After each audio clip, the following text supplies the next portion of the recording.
Hello Watercolor Club, I'm so excited that you're here. My name is Kaylee, for those of you who I don't know yet. I'm so excited to expand in our watercolor journeys together. And something that I've personally learned over the last 7 years of practicing watercolor is just the mindfulness that watercolor can bring you. I had no idea that art and mindfulness, watercolor specifically, and mindfulness would go so hand in hand and change the way that I view the world. But it's true, it really did. I'm really excited to share my perspective and how watercolor has changed my life, and I'm so excited to see the value and how it impacts you in your life and your journey as well. All right, let's get started. I have my palette here, and this was my go-to palette for the longest time. I now oftentimes use this ceramic custom palette that my friend Billy at Peacock's Pieces made for me because it's just too beautiful to not utilize it. But this was like my tried and true go-to palette for so long. It's really awesome for travels. I mean, it's a little bit bigger than like my original travel palette, but I love that because we got options, we got mixing space. I did link all the details for all of these pigments and this plastic palette in that welcome doc. You can also replace some of these pigments with the Cotman pigments. You can totally do the same thing. Interested in setting your palette up the similar way, everything is linked in that document, so go check it out. And then when I set mine up, I like to keep my warm tones and my cool tones mostly together. Yellow is kind of on both ends because I add it into my warm colors and my cool colors. So I make sure that's on both sides. But anyways, I can do like a whole video on palette setup at some point, but for now, this is what we have, and I'll just kind of walk you through. For the rest of my setup, I have 2 cups of water. You can use just 1 is totally fine, but I like to do 2 at home just because I have more space to spread out. When I'm out and about or like plein air painting or something, I usually just have 1. But you can do a cool water, warm water situation, or you can do a clean water, dirty setup. It varies for me, honestly. So whatever you like. Okay, and then I have, instead of paper towels, I do still use paper towels, especially for like lifting and stuff. So I always have them nearby or on hand, like lifting colors or whatever. But I like to be as sustainable as possible. So I got like a bunch of these just rags, like shop rag kind of things on Amazon, I believe. And I use them all the time. So love that. And I just set those right underneath my water cups like that. Throw that to the side. For practice, which is what this tutorial is all about, practicing, right? We're not doing any crazy finished pieces or anything like that for this. Just kind of getting the skills and basics down for us to practice. If you want to go on and do a full piece yourself, that's totally welcome and encouraged. But for the sake of this, the reason I'm even saying this is just because of the paper I'm choosing. So I'm using this Canson 9x12 XL watercolor, 140 pound, whatever. Okay, this is what I use for my watercolor paint and sip classes. It's what I use for my personal practice at home. But when I want to like fully create a piece from start to finish, or I know I want super layered moments or whatever, I will go for the 100% cotton, really delicious paper. Delicious is not the right word for that, but you get what I mean. 100% cotton paper is preferred, but it is more expensive. So for my practice, I just stick with Canson, and I think it's fine, especially when we're just focusing on what we're focusing on today as far as shapes and blends and bleeds and kind of technique oriented stuff. Okay. So Canson paper, a large round brush by Princeton. It's the Heritage series. This is a size 12. I also have this linked in that welcome doc. The thing I love about this is that fine tip. I love how wide it spreads out to get those thick, leafy, juicy strokes. And then I also love how like it snaps back. It's got a very like bouncy feel to it, which I really love for leaves and florals and such. So, all right. So let's get painting. Okay. So for like classic leaves, I teach this at my classes a lot, and it's the belly tip stroke. So if you haven't done this, if you haven't been to my classes, let me show you what I'm talking about here. I'm just going to wake up this green that I have in this corner over here, and I'm not going to add anything to it because we're just practicing. So I'm not too worried about color. I find that if you just focus on a couple things at a time, especially as a beginner, you have a lot more success than if you try to like get everything perfect all at once. So for this, we're just practicing, so letting go of everything being perfect and controlled, okay? Tip, belly, tip, stroke. So I'm going to walk you through the basics of this. This is like a drill that you could do. Definitely consistently, the more you practice it, the more it'll just become muscle memory, and the easier it will be for you to pull that out when composing a piece. Okay. So tip, belly, tip, the tip of the brush.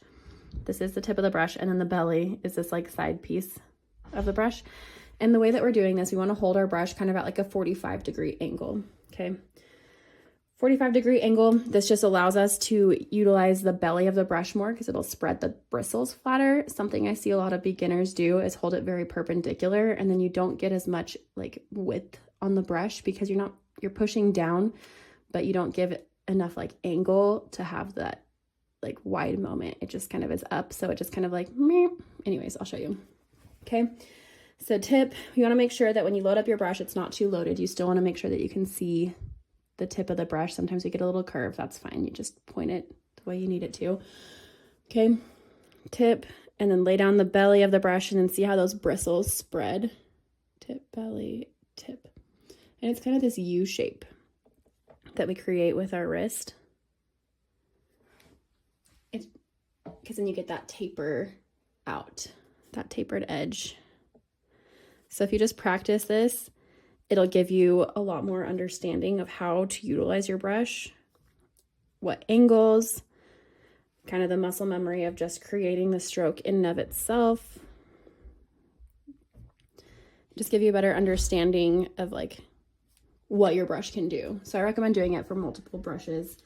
Like this is a size 12, but like this would be way different than my size 6, right? So like a size 6 is going to be a much smaller belly width, but it's good to know, right, how thick you can get your brush to go, what that looks like, because you can apply that for different leaves, different flowers and such. Okay, so I will die on this hill that tip, belly, tip is like crucial to watercolor florals and leaves. Okay, so once you master that stroke, we can kind of start composing more leaves. Okay, so I'm just adding a little bit more pigment so you can see it a little bit more. I feel like it might be a little light. Okay, so for like an actual leaf, we're gonna do a tip, belly, tip, and you want to think about the shape of the leaf, right? Because if we're making it, we want it to resemble a leaf. And then so we're gonna do 2 of those strokes, and it's just kind of like doing like parentheses where they meet at the middle, kind of like that. Okay, and I left a little white space between there. You don't have to, but you can pull down a little, see? So when you do 2 of those strokes next to each other, you can create that compound leaf situation. You can change the direction of the angle of the tip too. I like to move some of the paint around because sometimes, depending on how I load my brush, like I get these pools of pigment. So I like to move them around a little bit. And then when you're layering your leaves into a piece, you want to point like where you want them to grow out of to make it feel more natural. Just like point to the stem, up. See how that one I added a little like wiggle movement. So I'm going to add on the other side, and it's going to be smaller because it's kind of like at an angle, if that makes sense. And this, like, you don't need to think too much about it. You can literally just make leaves like next to each other. You don't have to create these little bundles of leaves. You can go back over the top, adjust. The goal here though is, see, you want to do less brush strokes. You want to keep it as minimal and as intentional as possible. Okay, so there's what those look like with a size 10. Let's grab a size 6. And I do think that round brushes are like the brush to use for leaves and florals. I've been getting more into like the filberts lately for those too, but it is a different vibe, and I think that learning with the round is pretty critical.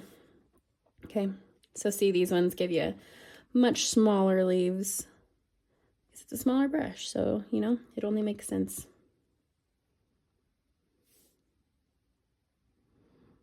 You can start from the other side too. I don't recommend it. Depends. But just have fun, play with it, see what you think about those leaves. And these are just like very basic leaves. We'll get into some more like detail on different types of leaves. Something that can really help your watercolor practice or just art practice in general is having reference images. This is something I'm still learning and figuring out and applying to my practice.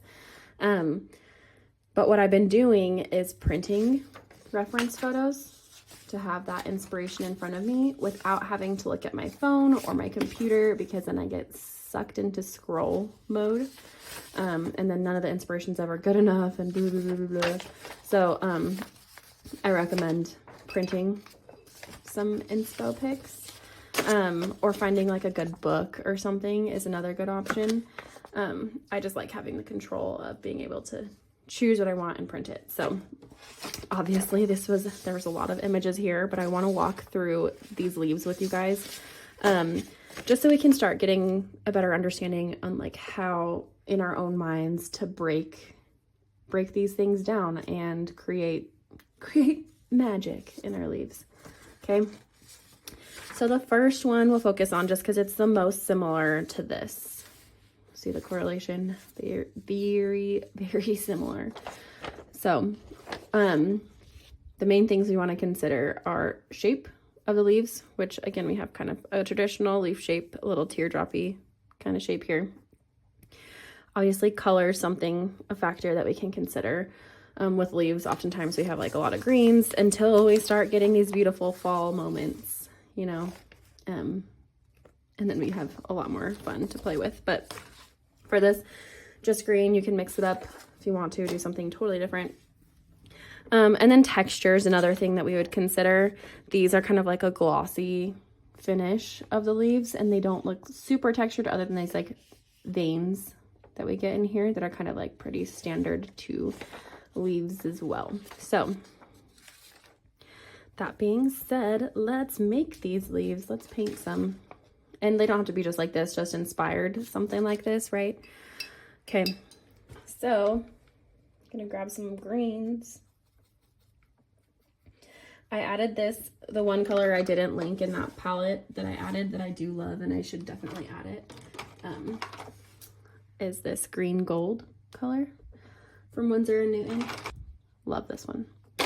Okay, anyways, gonna mix up a little darker green, get some of that permanent sap green, some of that green gold. Okay, and with this stuff, like, you can make it as pigmented as you want to. The only time you really want to consider like opacity levels is when you are adding layers and you have multiple elements to focus on. But since we're just practicing leaves, we can just practice leaves.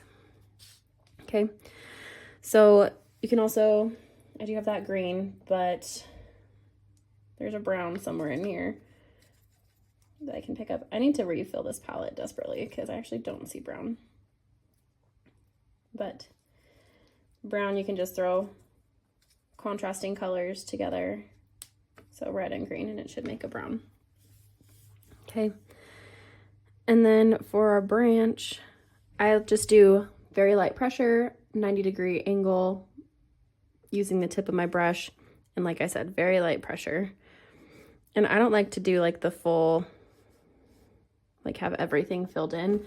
I keep it really light, just because we're gonna add our leaves in. And like I said, I'm doing a loose version of this. It's not gonna be exactly the same, but here we have our guide, our little branches down.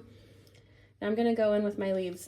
I like to start still very light and more water forward, and then add some heavier intensity pigments later, because then I can make them like pull them forward a little bit more, or you can add some little bleeds and stuff in.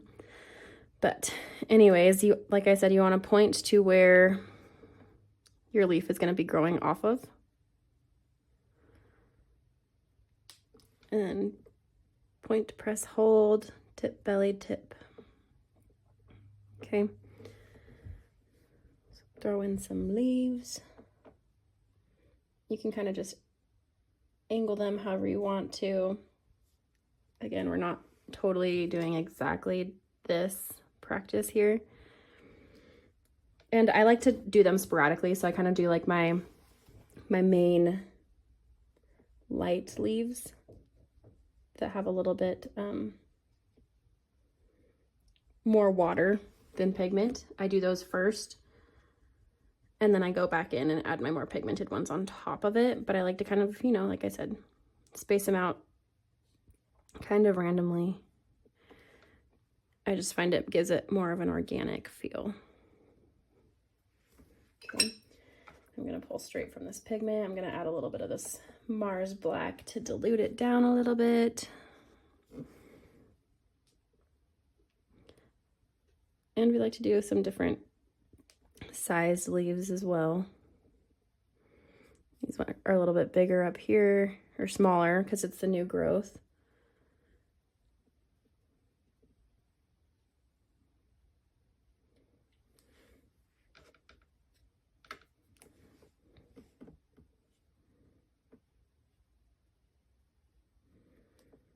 Got a little hair in there. Oops.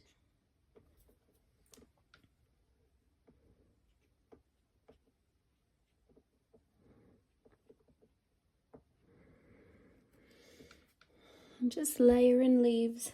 Like I said, I'm not doing it exactly.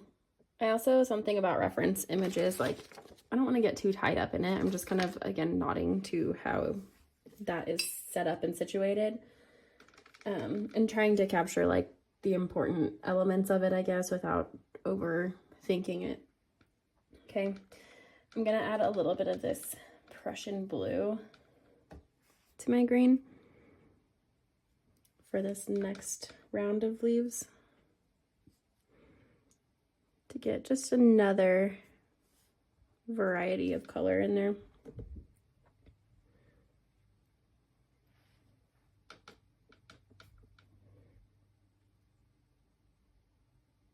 Some of them can layer over the top. These ones weren't totally dry yet, though.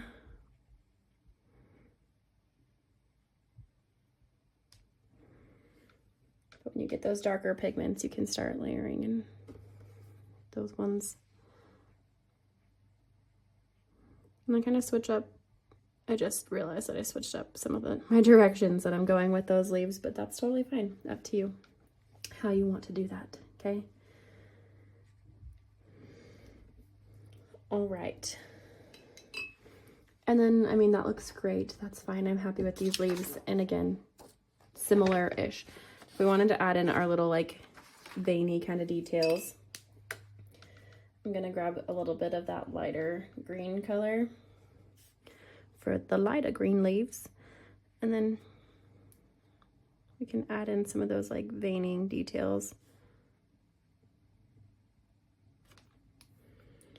Like I said, I'm keeping it lighter on the lighter ones, and then I'll go back in with some darker ones. This is where you give kind of shape to your leaves too. So if you kind of go down that way, it creates a more rounded feel. If you go like this way, let me see if I can show you. This one kind of bled out a little bit because it's not totally dry, but I kind of like that. I like the look of everything being loose and watercolory. So going this way, wait, what is it? It's coming off this way. Going this way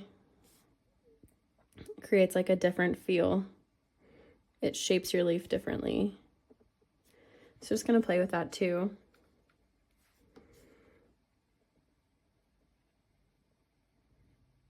Let's see what I mean. You get those, when they're not totally dry, you get those kind of blends, but I like those. I think they're pretty. I think it just adds like a loose feel without, you know, overdoing it. And some of these I'll come back and revisit when they're totally dry to give them like actual texture, because some of these are really, really wet still. Okay. So there's kind of like our main leafy guys. And the way you layer them in there and structure can change totally up to you. You can layer them differently, just creating those different colors of green, different shades, values, and such. Okay, so while we're still on the green page, I just wanted to, because I allude to these kind of petals or leaves all the time because they're like rosy and florally. So these are rose leaves, like specifically. And to create them, I just wanted to show you because it's a lot easier than you think, than most of us would think, okay? So I'm gonna add some Mars black to my sap green, and I have a little bit of that Prussian blue in there as well. Get kind of that rich feeling, okay? And we're gonna do the same thing. We're gonna create the leaf shape. So we're considering the leaf shape here. So we have this big teardroppy thing, but they're, you know, a wide round base. So I'm gonna start with the tip on this one actually. And the way I'm gonna do it, I'm breaking it down. So I'm gonna tip, belly, tip my shape, and then I'm gonna add my little accents using the shape of my brush, because do you see how similar those look? It's like, where did it go? It's right there, see? So I'll show you what I mean. So tip, belly, tip, create the leaf shape, okay? Something like that, doesn't have to be perfect. And then just along the sides, we're going to create our little ripples, okay? So just kind of following that leaf shape, the outer leaf shape, and creating those, using the tip of the brush and centering it off to the side a little bit of the leaf and pulling that back in, okay? And then just tracing around the leaf itself. And then something else you can do, super fun to add texture to this, flip your brush upside down. These Heritage series brushes have like a little thing for scraping. Not all of the brushes do, but they typically can be utilized in that way still. If not, use like find something else, or just get a really small brush and use the back of that. And then I just go like in between. You don't even have to make it perfectly in between or anything. And then just scratch in these little line details. And I love the way that the scratch details look. I think it looks so cool. And like, honestly, I think so much cooler than like these aftermarket details. Like these seem like they take a little more forethought and just like adds a different level of texture and dimension there. Okay. So I love personally. And then we're just gonna, if we look back at our reference image, decide these kind of grow, like there's a big one and then the two off the side, and then they kind of grow in pairs down the stem. So we can do the two off the side, and that would be this way. You can decide which way, like how you want your leaf to be facing, because this way kind of makes it, see how that like puts the center more like here. And so this side of the leaf is what you see more of. I'm just gonna add my little details. So that means I'm not gonna see as much texture from this other side of the leaf, so I'm not gonna add as much texture.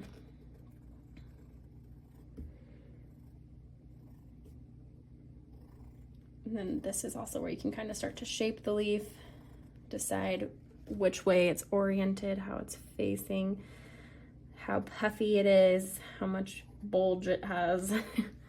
All those things, okay? I don't know if I can even fit another little leaf over here, but we'll try.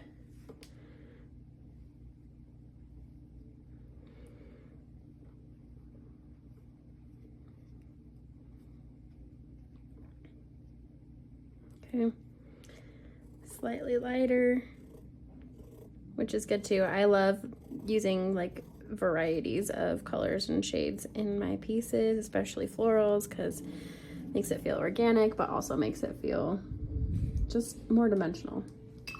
Okay, so this one's placed weird. Would have done it more this way, but you know, we work with the space that we have. But anyways, there's our little like kind of rose leaf setup. Okay, and again, I love the scratching.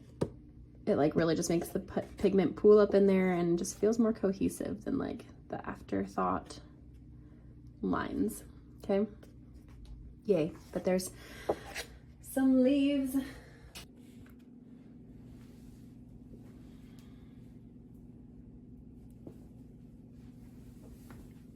Okay. So I want to do one of these like kind of weird leaves, quote unquote weird leaves. The Ginkgo leaves, because I think they're so cool, and I think that the scratching technique, so like it's just kind of one of those weird things that I want to break down with you. So if we look at it, we look at the shape, right, which is just kind of this like almost like a half circle or like two triangles. Okay, so for creating that, I'm gonna go back into my green gold color, because that is a very green gold looking leaf. Okay, and then we're gonna come up from the stem, and then from the stem we have those two triangles. So I'm gonna put my two triangles. Looks like it curves down this way a little bit, and then the top kind of looks like ruffly, so I'm just going to kind of nod to that when I do the edges. Okay, they're not like super separate. You can even just draw this in, draw the shape that you want to. It might be easier. This should have come up a little bit more. That's okay, we learn, right? And then we kind of have this like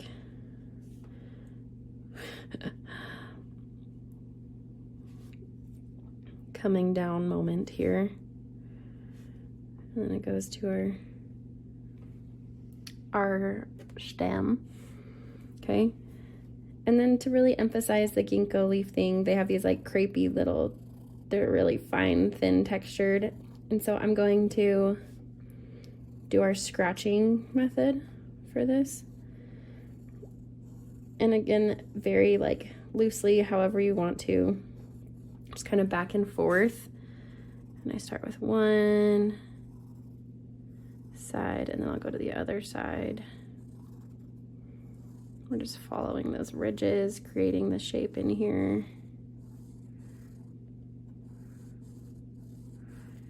Okay.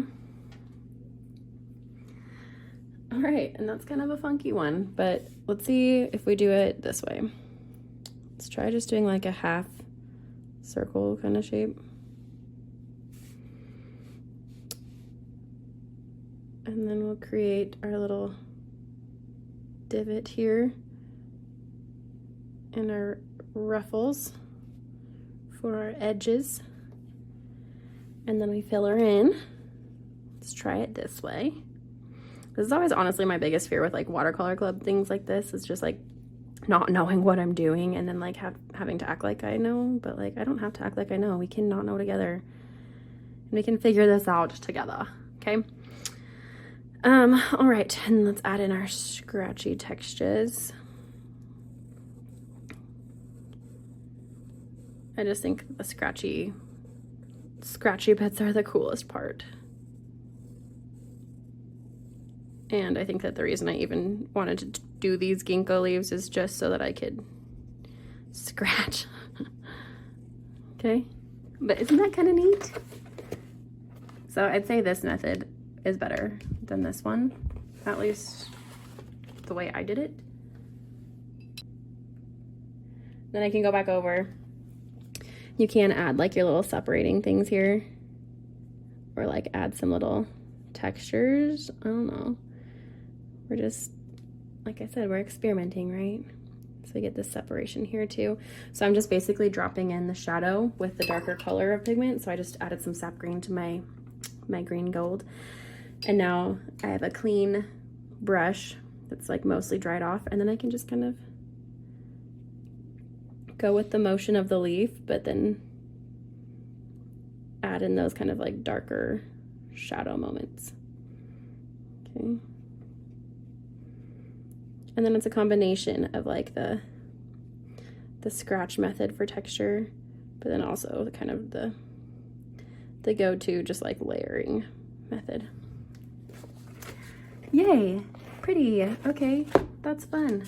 Ginkgo leaves, practice those. I'm gonna do some pieces with these because those are just like so gorgeous and like feel like a mermaid. So yeah, we'll be painting more of those in the near future. All right, Ginkgo leaves were fun, but I'm excited for the fall, guys. So This one's gonna be fun to break down because we've got some color elements in here, slight texture, but we also have like a compound leaf, and not in the sense of just like 2 strokes, but like multiple leaves that make up a leaf. So let's give it a shot. Also, if you look at these, you can see that they have like that kind of rigid texture, the same as our rose leaves on the side. So that's kind of a fun thing to nod to.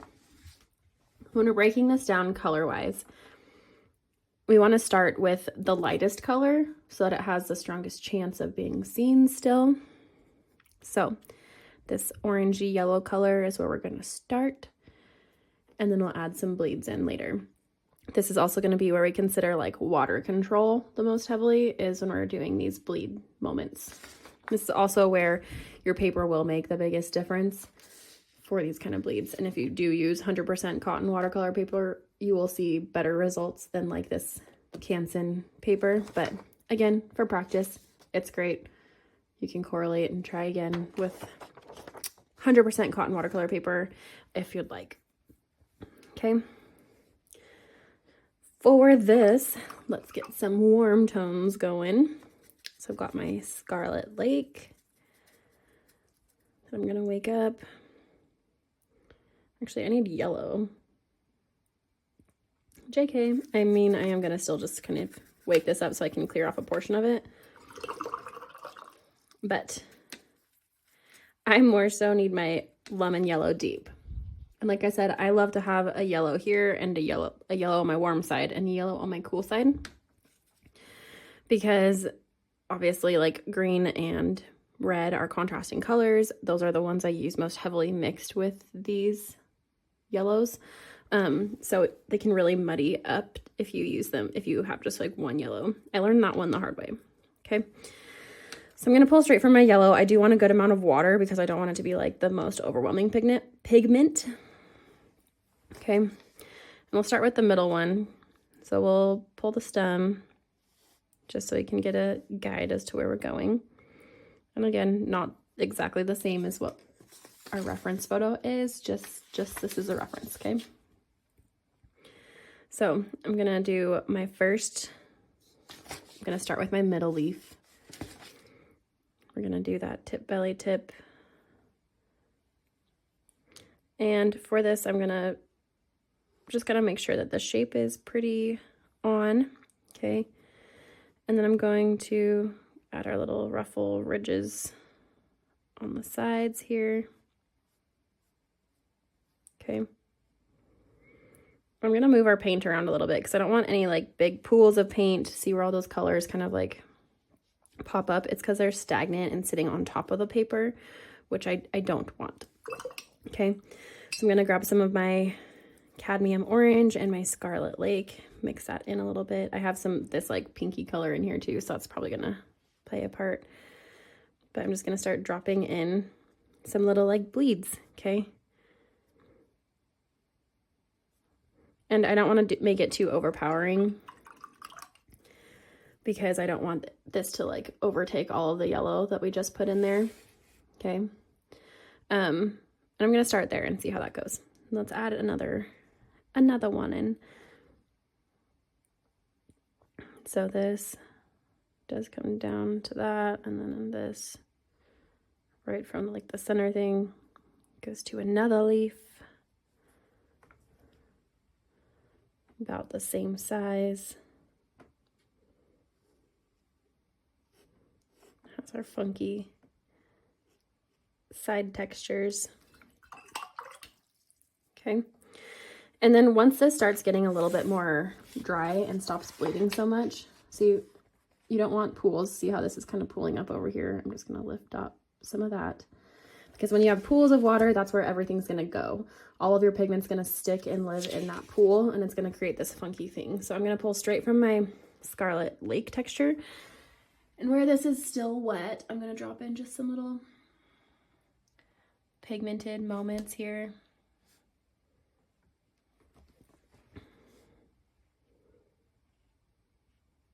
Just to kind of give us some more texture, emphasis. but then see how it kind of blends differently and gives you like a little bit more, because there's not as much water to dilute it at that point. So it kind of sticks around a little bit more. But I'm gonna grab some of this other color for the leaf, the other leaf. And I'm gonna do a little bit less. Keep it a little bit more on the orange side. Okay. And this will be the same thing.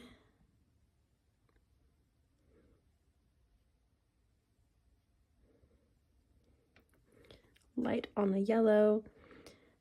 See, when we added that, how much it pooled up. I'm gonna have to lift some of that. So to lift some of this, I'm just gonna take a dry brush, lift some of that pigment off so that it doesn't get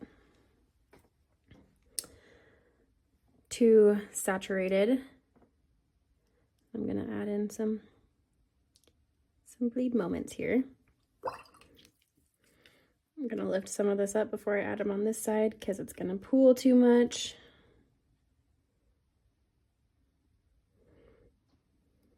Okay. So if we look at our reference, we've got 1, 2, 3, and then we've got these 2 that come down here.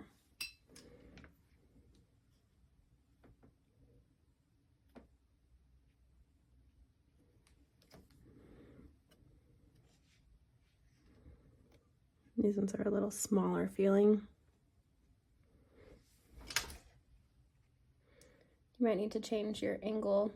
I just moved myself around my table so that I can get a better access. Okay. But these are good chances for you to experiment with the wet and wet bleeds, water control, that kind of thing. I'm gonna drop in. See, when it's not wet, it won't blend like that, and then you kind of have to lift it. So I'm only gonna add more where it's still wet and will still bleed. Okay. Uno más.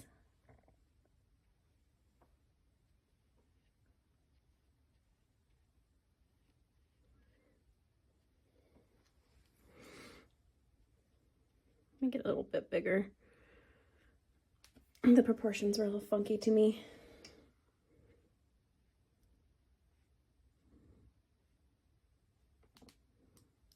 Okay. And it would be cool to do like some scratching on here too as well, but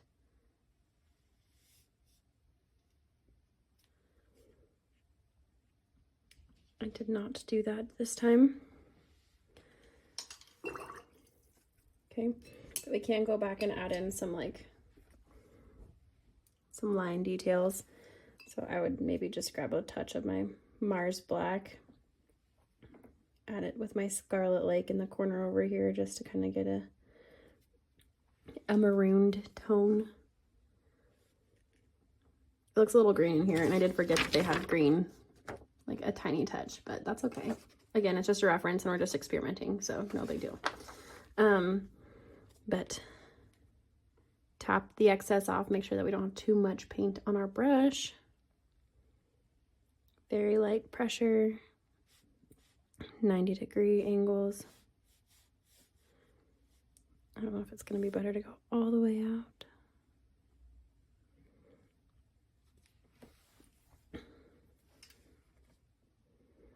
You can wait for this to be totally dry before you do it as well. You might get some better results that way.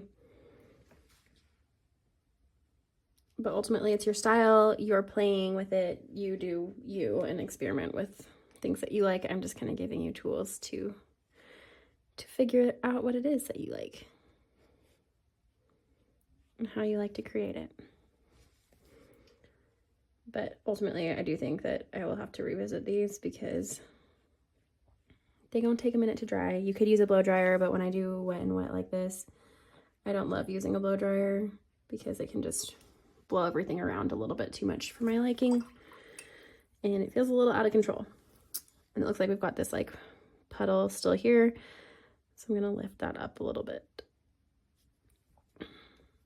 You could go back around if you wanted to and kind of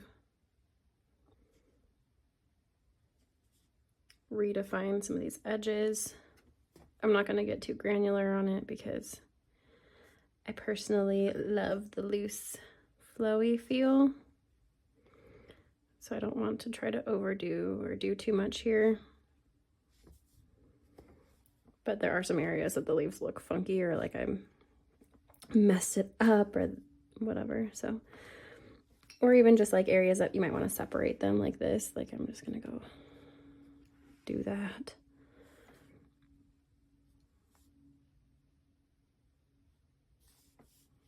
So just creating a little bit of separation here. I'm pretty much just using my straight Scarlet Lake.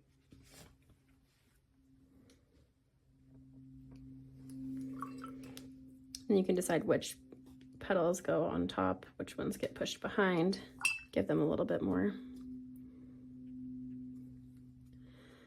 I just took a clean dry brush and lifted that up to kind of blend that line out is what I did there. Oops. See, this is why I should keep my paper towel handy. Okay. Anyways, there's a little fall guy. The leaves were a little bit bigger and the red took over a little bit more, but you know, you get the picture, you get the vibe, and it makes sense, and you can practice, and I'm gonna practice, and it's gonna be good. Okay, I know that we have more fall leaves. I found this whole little section. I don't think we're gonna have time for all of them. But we can definitely dive deeper into these at Watercolor Club too. But same thing for these is we just want to consider the shape and then layering and colors and such too. Okay, so if we're doing like this kind of, well, let's start with the color. No, let's do this guy. Okay, so I hate sketching, so I will avoid sketching at all costs. So I'm not going to sketch that. I'm just gonna go into my cool yellow color over here, my lemon yellow deep, but on my cool tone side. I'm gonna make it nice and watery because I want it to be pretty water forward. To create this one, we've got like 3 pillars essentially. So I'm gonna pull tip, belly, tip down here, down here, and over here. Okay, and then we have those same kind of tapered edges that we can create with our brush here, with the tip of our brush.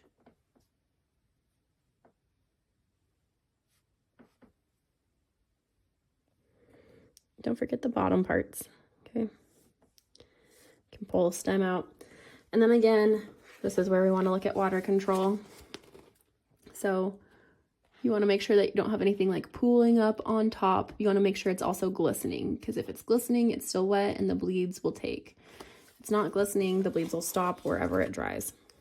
Okay, so I'm going to add on a little bit of green. Also, how much paint and the type of paint you have on your brush when you do this matters. So if you have like a glob of paint, that's just going to take over everything and that water's going to spread.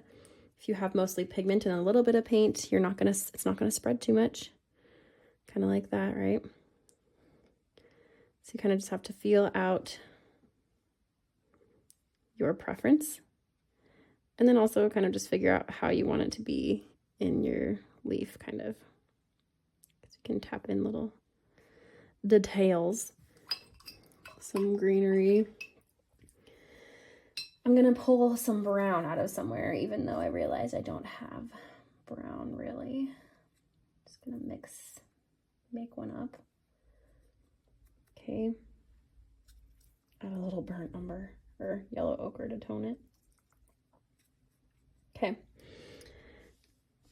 I can add in some little brown tips up here. It looks like all of those have brown tips. Also, wherever you release your brush is going to be where it drops the most pigment. Like you get kind of like this funky dot. So just take note of that.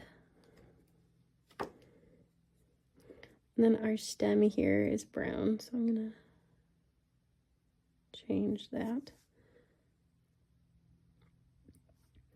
And then this does look like it has some brown kind of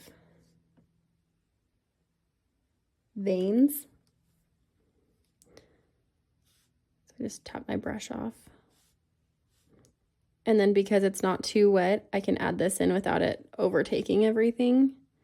And I can kind of guide that pigment along. Okay.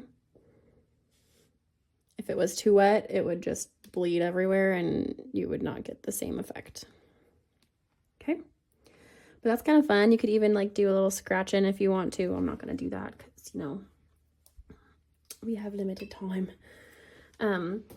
But you just get so many fun bleeds and such from fall leaves. Let's do this one because that one looks fun too. It's kind of similar to this guy, but you know, same, but not same.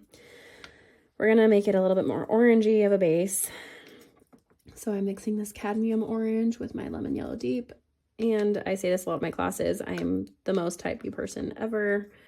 If this stresses you out mixing, I'm sorry. I don't know. Watercolor is going to be a little bit tricky. I mean, the way I do it, but I'm sure you can find ways to make it easier on you. Okay, so we're going to do this one. So we're looking at the shape again, and it's kind of like this.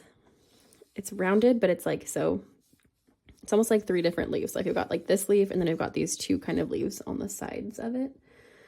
So I'm going to try to do this smallish. I'm going to start with the middle guy, make 2 parentheses with our belly tip stroke.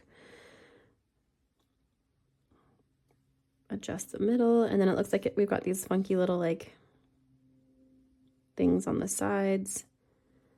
So it goes into thirds. I want to make sure it stays nice and wet, so I'm going to add more water and paint.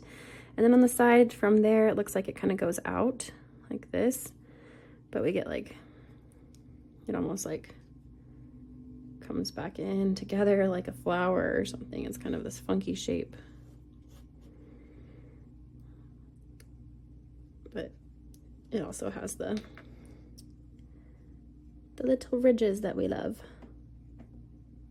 So I'm going to add in some of those ridges. Okay. I think the ridges make it feel more fall forward anyways. Okay. So we're looking, checking out how wet it is. This one is not wet anymore.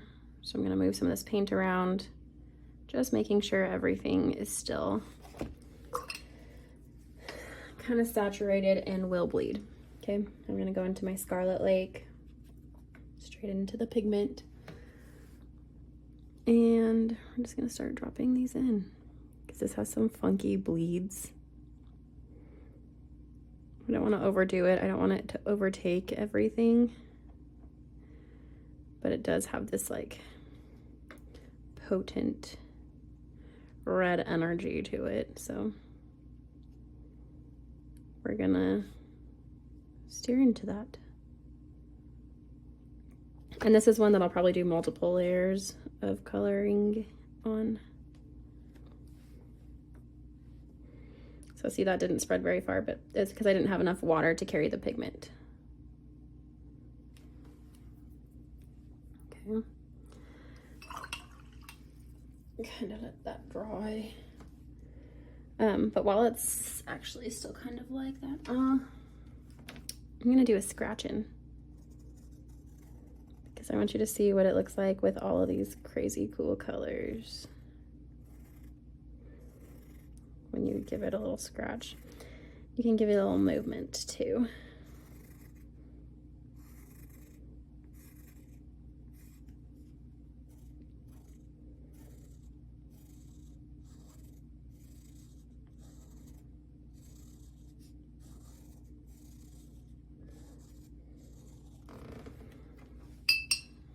Cool. I like it. So there's a couple fun fall leaves. Again, play with this. Do what you want. These get a little more intricate when you have to like go along the veins and have the bleeds be a little more controlled that way. And I will get into that probably one day, but I don't think today is the day. I think that there's a lot of information here to cover. All right, my friends, I hope that information was useful to you and will help you kind of find some inspiration as we move forward through September and on through the year. If you have recommendations or suggestions or things you want to learn for our subject for October, please send them my way. If I don't get to in October, then I still have them as a backlog of things I can go to for the following months. I definitely want your input. I want to know what you guys want to learn. I want to learn new things too, so I don't want to get stuck in my comfort zone. So we're in this together. We are here to have fun, experiment, learn, grow, and evolve. Just ride the wave, learn what it has to teach you. Don't get too frustrated. You can do it. And I cannot wait to meet up in person for those of you who are going to be at our in-person meetups the last week of this month. I've got the Tuesday, Wednesday, Thursday groups, and I will see you all there. For everybody else, keep an eye out for next month's tutorial and let me know what you want to learn. Okay. Love you all so much and talk to you soon. Bye.